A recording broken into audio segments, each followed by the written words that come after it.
पति पत्नी का सच्चा प्यार। एक आदमी ने एक बहुत ही खूबसूरत लड़की से शादी की। शादी के बाद दोनों की जिंदगी बहुत प्यार से गुजर रही थी। वह उसे बहुत चाहता था और उसकी खूबसूरती की हमेशा तारीफ किया करता था। लेकिन कुछ महीनों के बाद लड़की चर्मरोग से ग्रसित हो गई और धीरे धीरे उसकी खूबसूरती जाने लगी। खुद को इस तरह देख उसके मन में डर समाने लगा कि यदि वह बदसूरत हो गई तो उसका पति उससे नफरत करने लगेगा और वह उसकी नफरत बर्दाश्त नहीं कर पाएगी। इस बीच एक दिन पति को किसी काम से शहर से बाहर जाना पड़ा। काम खत्म कर जब वह घर वापस लौट रहा था, उसका हो गया में उसने अपनी दोनों आंखें खो दी। लेकिन इसके बावजूद भी उन दोनों की जिंदगी सामान्य तरीके से आगे बढ़ती रही। समय गुजरता रहा और अपने चर्मरोग के कारण लड़की ने अपनी खूबसूरती पूरी तरह गंवा दी। वह बदसूरत हो गई, लेकिन अंधे पति को इस बारे में कुछ भी पता नहीं था।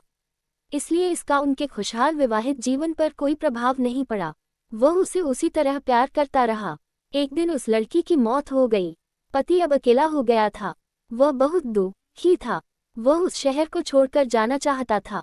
उसने अंतिम संस्कार की सारी क्रियाविधि पूर्ण की और शहर छोड़कर जाने लगा।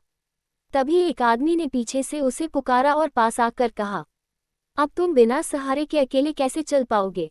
इतने साल तो तुम्हारी पत्नी तुम्हारी मदद किया करती थी। पति ने जवाब दिया, दोस्त, मैं अंधा नहीं हूँ, मैं बस अंधा होने का नाटक कर रहा था। क्योंकि यदि मेरी पत्नी को पता चल जाता कि मैं उसकी बदसूरती देख सकता हूँ तो यह उसे उसके रोग से ज्यादा दर्द देता। इसलिए मैंने इतने साल अंधे होने का दिखावा किया। वह बहुत अच्छी पत्नी थी। मैं बस उसे खुश रखना चाहता था। खुश रहने के लिए हमें भी एक दूसरे की कमियों के प्रति आंखें बंद कर लेनी चाहिए और उन कमियों को नजरअंदाज कर देना चाहिए।